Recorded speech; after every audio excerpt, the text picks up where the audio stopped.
আজকে যে নানাবাড়ি যেতে তোমার দেখি বড় সাহস ইন্টারন্যাশনাল স্কুল আর স্কুল দেখিয়া স্কুলের কথা খুব মনে পড়ে। সালাম আলাইকুম গাইজ, কিতা খবর? সারা আসনি বালা? আমি তোমার জন্য ভাই সাহিল, আমিও পুরা বালা। আর আমার পেজ যদি তুমি ফলো করো না, একটা ফলো করে দাও, আর শেয়ার করো নাতে একটা শেয়ার করে দাও। তো আজ বুঝাই আর আমি নানাবাড়ি আর আমার মুখ বেজার খেলে বেজার হইলে আমার নানাজি খুব বেমার।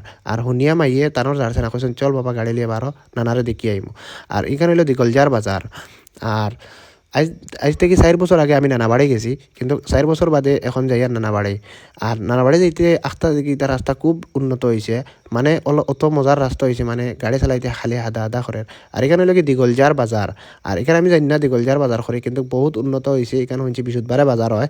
আর এখান জায়গা তোমার দেখাই আর ও কারণ হয়েছে কি আজ থেকে 4 বছর আগে যেহেতু নানাবাড়ি গেছি, এটা রাস্তা খুব মানে বড় আসলো না, ওলা জিও আসলো। আর এখন হুজাই থেকে হেওড়াঘাটিয়া রাস্তা বাড়িয়া যার টু লাইন হইয়া, কিন্তু বহুত মজার রাস্তা আর তুমি তাই আমার পেজ যদি ফলো করো না, একটা ফলো করে দেও, আর শেয়ার করো নাতে একটা শেয়ার করে দেও। তো বাইর মনে খুব ফুর্তি লাগবো। আর এখানে হলো বড় সাস ইন্টারন্যাশনাল স্কুল। এই স্কুল এখান দেখি আমার মনে পড়ে যে স্কুল থাকতে বহুত মজা লাগতো, আর স্কুল লাইফ বহুত মজার লাইফ। কিন্তু কলেজে পড়ি, কিন্তু ব্যস্ততা খুব থাকি। আর কলেজ